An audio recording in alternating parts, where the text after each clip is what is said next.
সময়টা খুবই খারাপ যাচ্ছে doctor Mohammad ইউনূসের।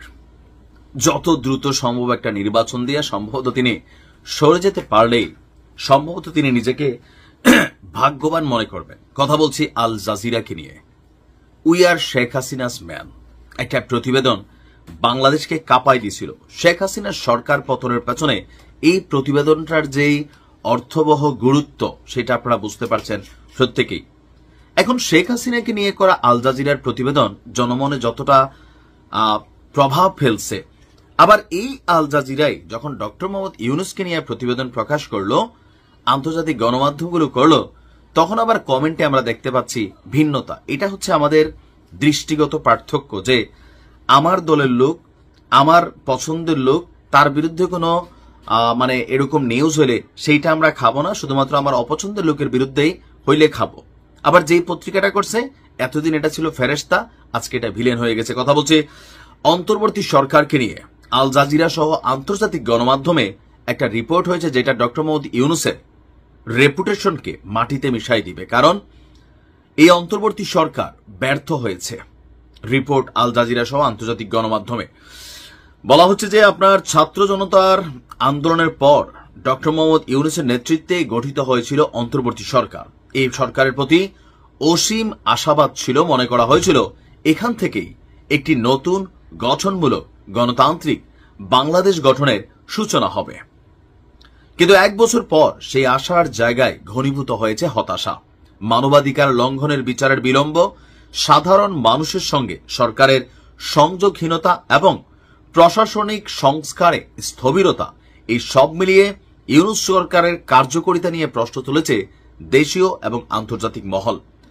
Al Jazeera, Reuters সহ বিশ্বের গুরুত্বপূর্ণ গণমাধ্যমগুলো অন্তর্বর্তী সরকারের এই ব্যর্থতাকে শিরোনাম করে তুলেছে, যা নিঃসন্দেহে একটি রাজনৈতিকভাবে সতর্ক সংকেত।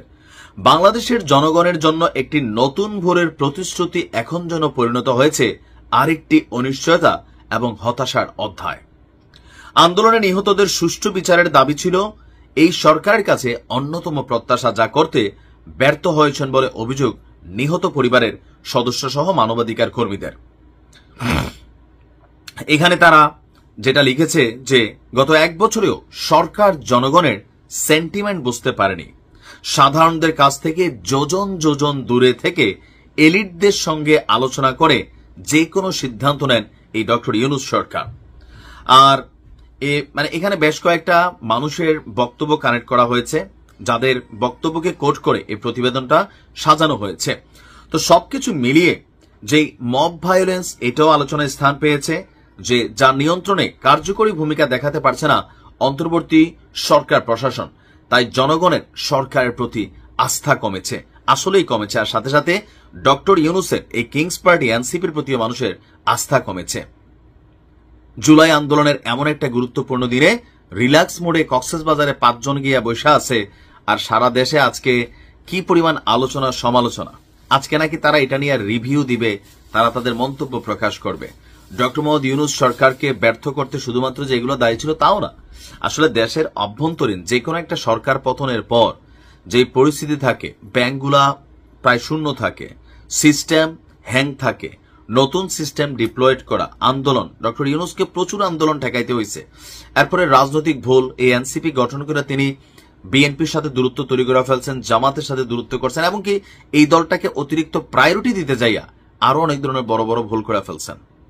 তো সবকিছু মিলিয়ে ডক্টর মোহাম্মদ ইউনূসের সরকারকে ব্যর্থ দাবি করেছে আন্তর্জাতিক গণমাধ্যমগুলো, যা ডক্টর মোহাম্মদ ইউনূসের রেপুটেশনকে তলানিতে নিয়ে আসছে। ভালো থাকুন, আসসালাম।